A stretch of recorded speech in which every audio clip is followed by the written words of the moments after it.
Hello and welcome to another Daily Muppet. In today's video, we are going to talk about the Bounceback win versus Chelsea. We will talk about the visit of Jean-Claude Blanc and Sir Dave Brailsford to Old Trafford yesterday and what that means. Talk about a few new names to add to kind of this overall list of potential Manchester United signings in the future and more. So let's get into it.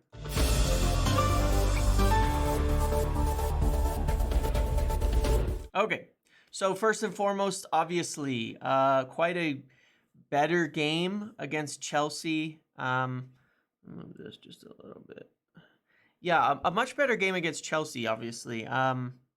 Some of that, it's hard to say whether it's just because it's Chelsea or if there was a lot of improvement, but there were certainly improvements in certain areas.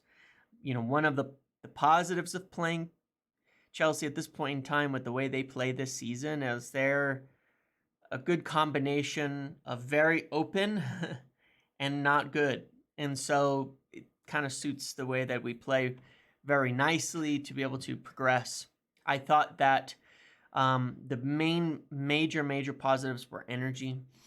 The space was there, the energy was there, the intensity was there, the press was there. These are all good things, and just positives to credit to the players, the team, the coach for putting that together and doing that, because I thought that was the best part of it, was certainly the press and the energy in it. I think that there were other areas of problem that still showed up simply because of the way that United structurally set up. Chelsea got in on net one-on-one one time, missed that. They got that 4-on-2 chance that Bruno got back for, really similar to what happened against Galatasaray. Take this vest off. It's getting a little hot in here now. And then they had the goal that they scored. And so they could have definitely scored 2 or 3 chances, though United had, that's just from a defensive standpoint, because it was still too open in the middle, in the midfield especially. But on the other hand, United could have scored 6. Garnacho needs to, had a lot of chances. I thought he had a fantastic game. I thought Antony was a lot better. Højlund, really good pressing, still not involved in the attack when it comes to the Premier League. I don't know what to say about that. They've got to figure that out still. But a lot of chances. And then Scott McTominay obviously coming up with a couple of goals. And, and so really, obviously, looking at the weekend, it probably wouldn't change anything. Lindelof is out. I would personally go Evans at left center back and Shaw at left back, simply because I know that probably Rafael Varane isn't going to play. And I'd rather see Shaw at left back on the overlap against Bournemouth than at center back. That's just my opinion. But otherwise, it really wouldn't change anything.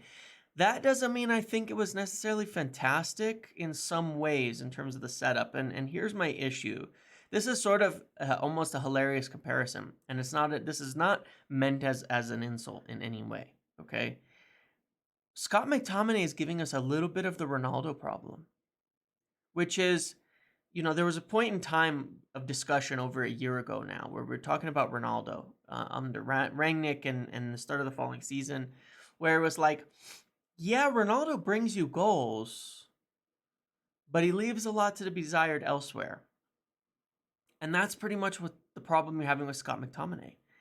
He's bringing you goals and winning games, but it leaves this gaping hole in the midfield that keeps causing issues and will cause issues. Now, that being said, until someone else is going to start taking their chances and scoring, it's understandable why you can't change that. And you don't want to, and I don't want to criticize, because he's winning us games. And at this point, it's like there's a few times is something. But again, another game where McTominay's goals are the difference between victory and defeat. And it's like, fair enough, fair enough. until someone else is scoring those chances, then you can't really change it because you still got to get the wins. And United are the most informed team in England. 3 points off City, level on points with Tottenham, 1 point above Newcastle, and they play each other the weekend. There's a world where United are level on points for 4th at the end of this weekend, and there's a more realistic world where United are in 5th, cleanly in 5th place by the end of this weekend, and a few points off of 4th. Madness. It's crazy, and part of it is, United haven't been great. You can see by the goal differential on there. It's pretty hilarious looking at them kind of stand out like a sore thumb. But it's competitive, and that means that it gives a chance at any time for the quality of these players to show. And if Bruno scores that penalty, if Garnacho scores a few of his chances, then you don't need those goals from McTominay, and you can maybe restructure the midfield, to be less open. Maybe play Mainu and Amrabat together. I thought Amrabat was a lot better, but play both of them together and get some solidity in there, and that might help. So, but for now, you can't really change it, and that's fine. And full credit to McTominay for it, because it's, he's a very limited player in terms of what he can do, but he's far and away the best striker of the ball that United have, and until anyone else can sort it out, that's it. Rashford obviously dropped to the bench. I think he'll remain there until performances improve. Now, that being said, there has to be, now that he's on the bench, there needs to be equal standards. Anthony has to start contributing. He had a better game, for sure, better game. Still has no goal involvements this season. He has to start contributing. He cannot just be a defensive winger. He has to start getting goals and assists. Garnacho has some goals, some good goals, but he's got to be more consistent putting away his chances, and so does Rasmus Højlund. And so I think any of those 3 spots are still vulnerable at this point in time until they're actually scoring goals, because at the end of the day, that's what it's all about. That's what you have to be able to do. But all deservedly would keep their starting place over Rashford, over Martial, over anybody else as of right now, until we see, put who's performing the best. And right now they're performing better, and 100%. And that energy is important. Now, that being said, I want to discuss a point, because earlier in the week I said that, I said it on video and I forgot to go into it in more detail. But I also tweeted out, that a lot of times when there's these leaks, dressing rooms, things like that, and I've been critical of a lot of things, but I try to be specific. And I said in the last video that I wanted to be specific, and I don't buy into losing the dressing room and things like that. A lot of times people take those leaks and they start to pin it on players. And for the last week before Chelsea, you're seeing, oh, these players suck. Oh, these players got the manager sacked. They're all bad, and they're going to get rid of another manager. That wasn't a performance of a team trying to get rid of a manager. People get so hung up in narratives. Luke Shaw's been accused of it because he's been here for 4 managers. Well, 4 full-time managers. Van Gaal, Mourinho, Solskjaer, and now Ten Hag. Harry Maguire's been accused of it. Victor Lindelof's been accused of it. Diogo Dalot's been accused of it. McTominay, these are all players who've been accused of it now. And it's not like that. It's not like that from anyone. It's not like that from any of those players, nor Marcus Rashford, nor anybody else. They're not sitting there trying to get the manager sacked. Belief is kind of a funny thing. And I'm not saying it's acceptable, but when they start to struggle and you can't get wins and it's not working, that tends to spiral and get worse and worse. And it's not about losing faith in the manager. And then the manager loses their job, and what happens? It's not about, oh, the manager's gone, we got a new manager, now we're going to start playing well. It's simply a matter of when inside the group they cannot get that belief back. Sometimes an external change, someone comes in with a new idea, maybe people can get some belief back, some feeling back in it. But the energy that they put together, the play they put together, this is not, this is not an indication of people who are trying to get the manager sacked. It doesn't make sense. I've never bought into that. I never believe it. You get the same people that will scream about all these players getting a manager sacked. You can't have it both ways. You cannot blame the players when they lose and only credit the manager when they win. It goes both ways. They both share in it. Manager has had poor setups. Players have had poor performances. Manager improves the setup, improves and picks the right team for what he needs and wants, and they go out and perform it.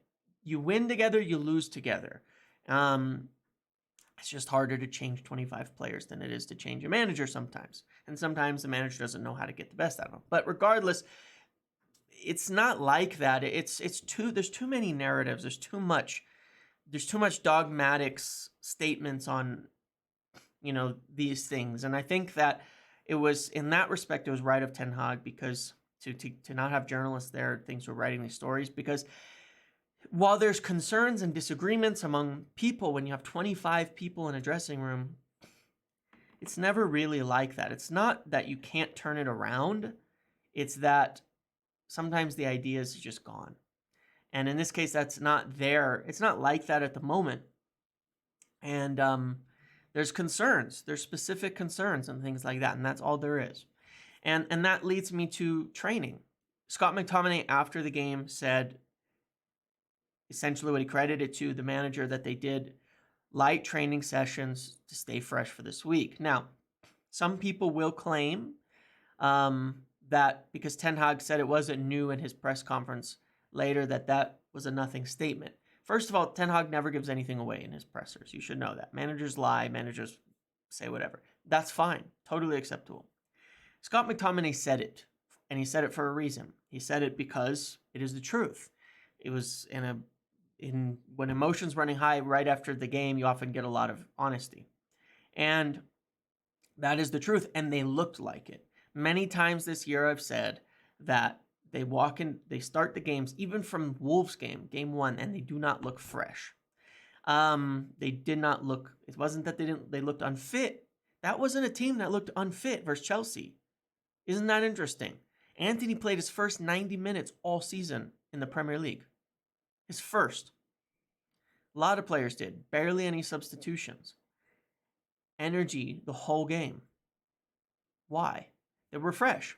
And that is a fact. And some people will say, well, it's a busy game week. They always train light. Not true. That is unfortunately not the case, and that is exactly what I've been talking about. One of the specific things that I've been told is that even with game on, game off days and these types of condensed schedules, they'd been having in training that was very intense on the days in between, rather than just recovery, including for starters. So yes, there's been some differences, like the day after a game, there's a difference between starters, people who played 60 minutes, people who don't. But the day following, the second day, or that in-between day, that it would be too intense. And McTominay indicated that it was different, and I'm led to believe that that is true. And that is the case. And I think that that's great. It's fantastic. If things are changing for the better, then that gives me a lot of positivity. Because my biggest concern has been with the injuries that are occurring and have been occurring, I don't see a road out. I don't see a light at the end of the tunnel. The injury is going to keep going, keep getting worse. And whatever Ten Hag is trying to do, I was really positive about how he played through Arsenal, way more positive than most people. Because, really funny, right now you have people who are saying, look at the results, it's all great. I was the opposite. Through Arsenal, we weren't getting results, but I was looking at the performances and saying, I actually think there's something here, something quite good. The first half against Tottenham was excellent. We should have finished our chances. Most of the Arsenal game was excellent. I think there was something being built there, and and I think that going back to that is what I've always wanted from Ten Hag, because my biggest complaints have been the injuries, and I wish he would stick to that play. Now I understand if he can't, because there's so many injuries, we'll never know what he wants to put in place. But it looks like they're doing something to prevent that and control that. And on that front, very happy. I am not an agenda-based person. My opinions and things, even though I can be very strong in them, generally come from information that I'm given that I feel is reliable and evidence-based. And then when things change, my opinions will change. And it's the same with this. If Ten Hag will change that, if they're going to go into games fresher, if we're going to get injured less, and we're going to put in some more energetic performances, and we start winning and we start moving through the process the proper way, 100% I'm happy. That's all I really want. So really good signs there, and I think that is set to continue. On the injury front, Amad Diallo returned to training. I'm told that Mason Mount is almost there, and he should come straight back into the team pretty soon. Eriksson, not quite yet, and then obviously Casemiro Martinez at the beginning of the year. But there's a world where by Anfield, by Liverpool, we've got most everybody back, minus Casemiro and Martinez. We've got most everybody back by then.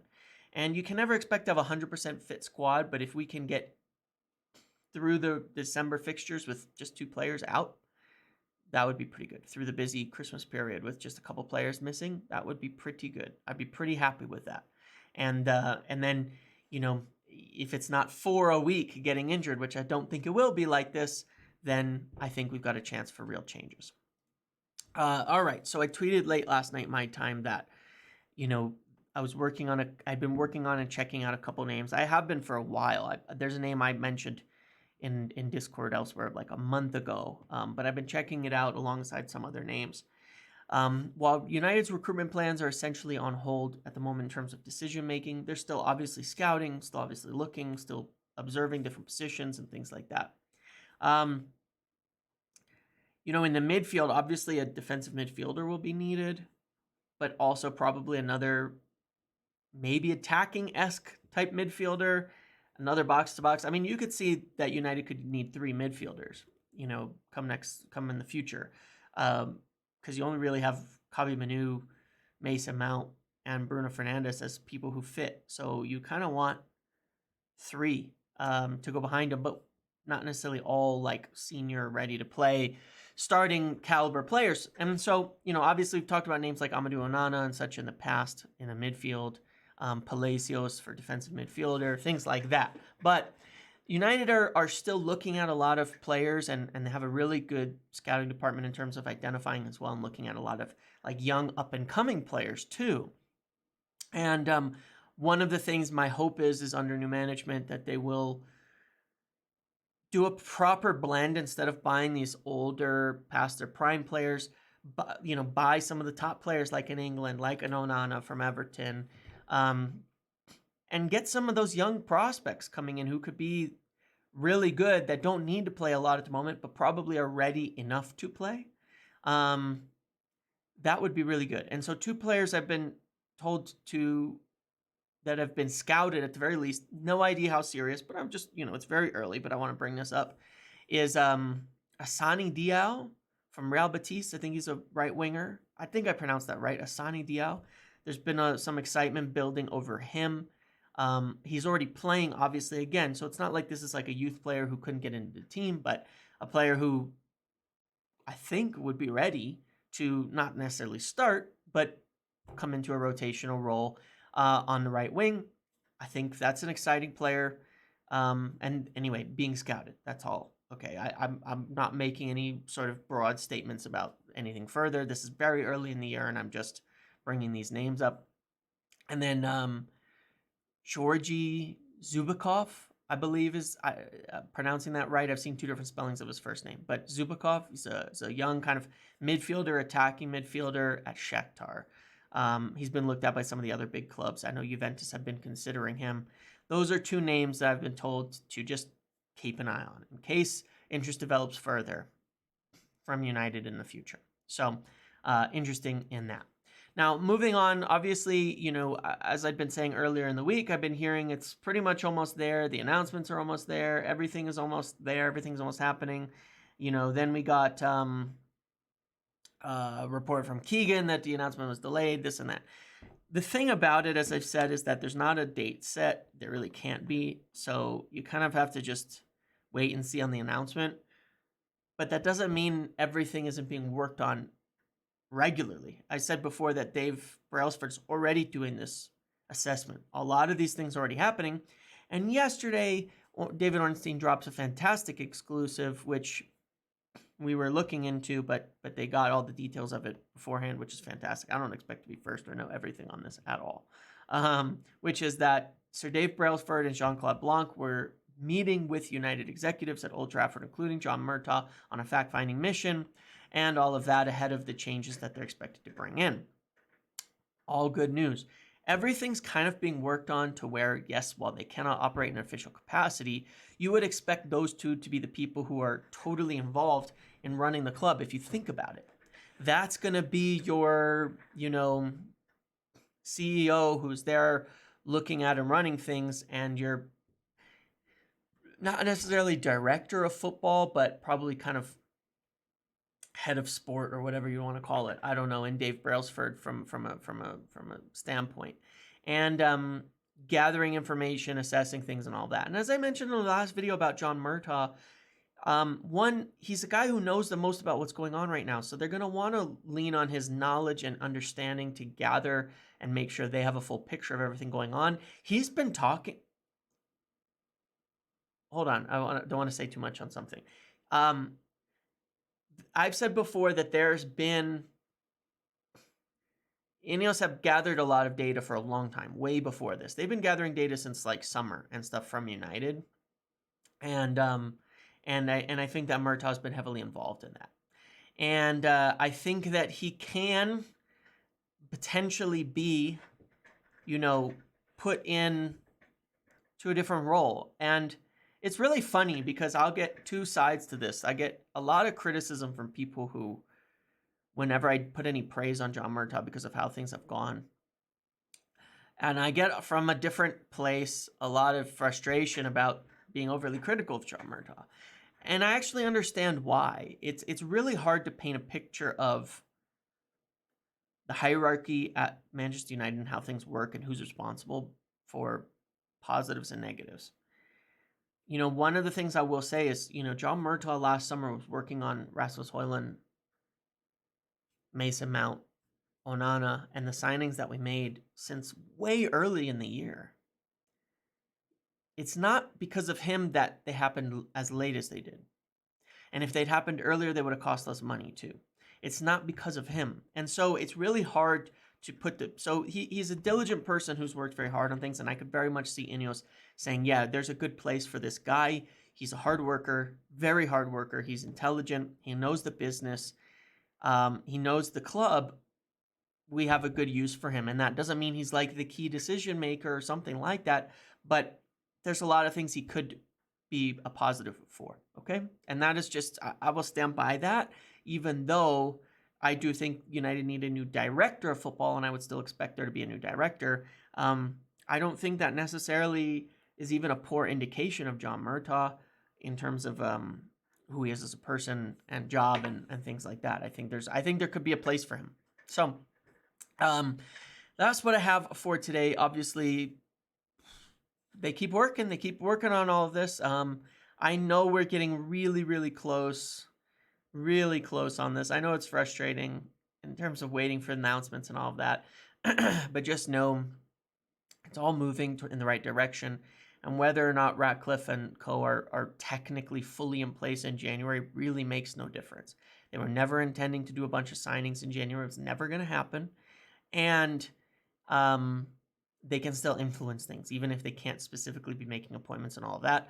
Obviously, when they have that meeting, Blanc, Dave Brailsford, and those people at Old Trafford, the executives with Murtaugh and such, they're not just, talking about the weather and having coffee. They're talking about what they're actually going to do and what is going to be done. And so, there's still going to be direction. Okay. So anyway, I hope this was some aspects of this were informative. A lot of positives for me right now. And obviously, positive stretch as far as the next game because you start losing again. But I will say this, if they can sort out the injury things in the training like they have, then you can really start to just say, okay, then just produce results on the pitch and move forward with your process. they're looking at, I think that there's a lot of potential in United's recruitment to find and identify and bring in great players if the decision-making process is improved. And I believe that a big part of what INEOS are going to come in and make a difference in focused around summer. Okay, so let's see what the weekend brings, and let's see what let's see what happens next week with any potential announcements or updates or things like that. Thanks for watching. Make sure to like, comment, subscribe, turn notifications on. See you in the next one.